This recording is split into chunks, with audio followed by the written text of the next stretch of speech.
رجال کشی کی ایک روایت اور آپ کی خدمت میں عرض کریں. رجال کشی محمد ابن زید الشہام. زید شہام ایک بڑے راوی، ایک بڑے صحابی ہے امام معصوم، ان کے بیٹے محمد ابن زید شہام سے یہ روایت ہے. رجال کشی کے اندر شیخ کشی نے اس کو لکھا. امام صادق علیہ السلام نے نماز پڑھتے ہوئے اسے دیکھ لیا. کسے؟ محمد ابن زید شہام کو دیکھ لیا. کوفہ کے رہنے والے یہ.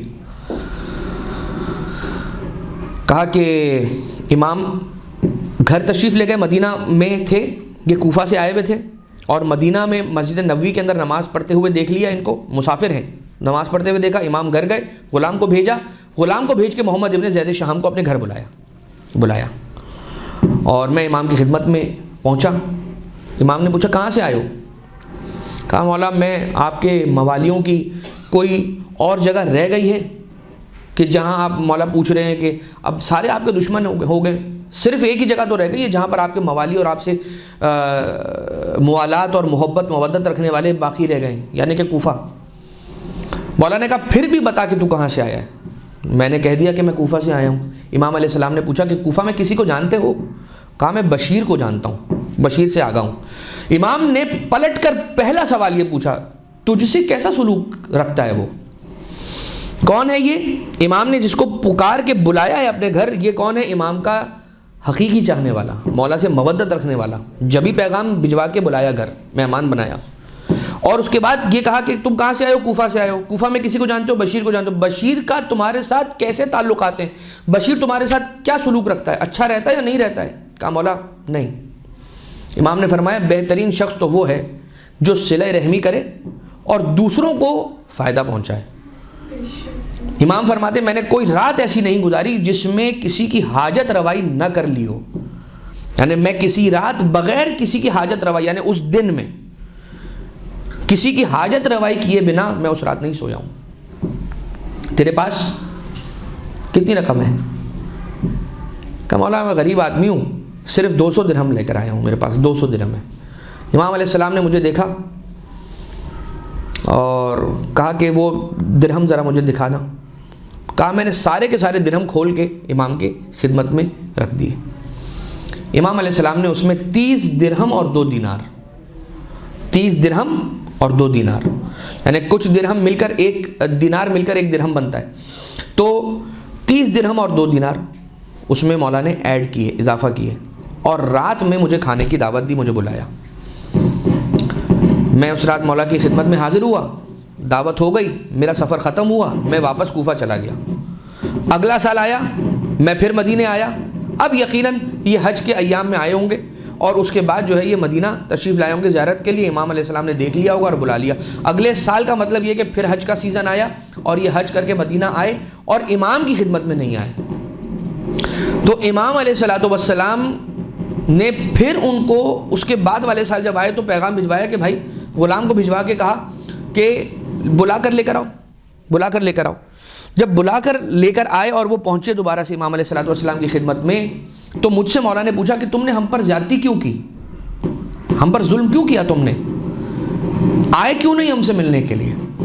یعنی کہ حج کے بعد امام معصوم کی زیارت کرنا یہ اپنے حج کو مکمل کرنے کے برابر ہے. روایتوں کے اندر آیا اگر کوئی شخص اپنے حج کا تکملہ چاہتا ہے، کمال اس کو مکمل کرنا چاہتے ہیں، کیا کرے؟ حج کے بعد زیارت ائمہ معصومین علیہ السلام، زیارت ائمہ بقیع، زیارت رسول اکرم کے لیے مدینہ آئے. اسی لیے حج کے سفر کو پہلے مکہ کا سفر پھر مدینہ کا سفر رکھا جائے تو اس کو سب سے آئیڈیل کہا جائے گا، ایسا علماء کرام بیان کرتے ہیں. اچھا خیر، کہتا ہے قبلہ وہ آپ کا غلام نہیں آیا تھا اس لیے میں حاضر نہیں ہوا. اب کوئی بھی جواب نہیں آ پایا، شرمندہ ہے، کچھ بھی جواب دیا کہ وہ مولا آپ کا غلام نہیں آیا تو اس لیے میں بھی نہیں آیا. امام نے فرمایا اب جب تک تم اس شہر میں ہو مجھے ہی اپنا غلام سمجھ لو اور میں تمہیں ہر روز رات کو یہاں پہ میرے پاس کھانے کی دعوت دیتا ہوں. اتنی ان کی ساری، یعنی ہم جو ہیں وہ تو پہلے کٹیں گے. اگر ہمیں پتہ چل جائے کہ کوئی باہر سے آیا ہے تو ہم کہیں گے بھائی ذرا 5-6 دن جو ہے نا کم نکلنا گھر سے باہر، اس کو فون مت کرنا، ایسا نہ ہو گھر پہ آ جائے، اس سے دور رہنا. ایسا نہ ہو کہ کوئی اپنی حاجت بیان کر دے کہ ہم اس کو پوری کرنے پڑ جائے. اس کا پاسپورٹ بنوانا تھا، مجھے یاد آیا وہ آیا ہوا ہے، ذرا اس کو فون نہیں کرنا آج کل 3-4 دن، اس کا یہ کام ختم ہو جائے پھر اس کو فون کرنا. بہت ہوتا ہے ہمارے یہاں. اور پھر مولا نے فرمایا تجھے جس چیز کی ضرورت ہو وہ مجھ سے مانگ لیا کرنا بلا جھجک ہو کر۔ اب جب امام علیہ السلام نے اسے کہا نا کہ تجھے جو چاہیے بلا جھجک مانگ لینا، وہ پلٹ کر کہتا مولا غربت ہے کہ جا نہیں رہی، غربت ہے کہ ختم ہی نہیں ہو رہی، کوئی دعا مجھے تعلیم فرمائیے، کوئی دعا تعلیم فرمائیے۔ تو امام علیہ السلام نے فرمایا لکھ، اس دعا کو لکھ اور اس کو پڑھنا، جو تیری غربت نہیں جا رہی ہے یہ دور ہو جائے گی۔ اور کون سی دعا لکھوائی ہوگی؟ یا من ارجوہ لکل خیر وآمن سخطہ عند کل شر، یا من یعطی الکثیر بالقلیل، یا من یعطی من سألہ، یا من یعطی من لم یسألہ ومن لم یعرفہ تحننا منہ ورحمہ، اعطنی بمسألتی ایاک جمیع خیر الدنیا وجمیع خیر الآخرہ واصرف عنی بمسألتی ایاک جمیع شر الدنیا وشر الآخرہ فإنہ غیر منقوص ما اعطیت وزدنی من فضلک یا کریم۔ یہ دعا دعائے ماہ رجب جس کو کہا جاتا ہے، یہ صرف اور صرف ماہ رجب میں مقید نہیں ہے، جب چاہیں پڑھ سکتے ہیں۔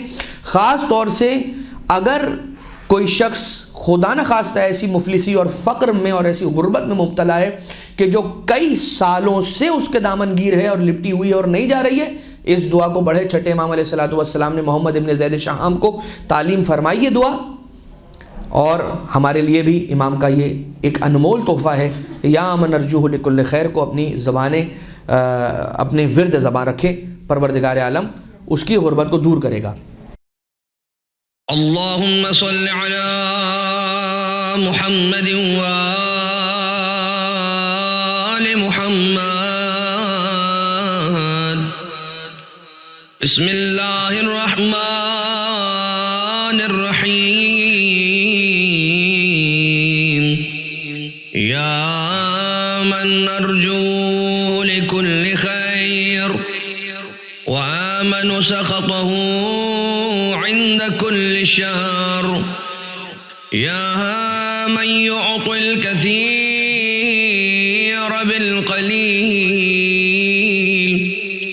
يا من يعطي من سأل، يا من يعطي من لم يسأله ومن لم يعرف تحننا منه ورحمة، أعطني بمسألتي إياك جميع خير الدنيا وجميع خير الآخرة واصرف عني بمسألتي إياك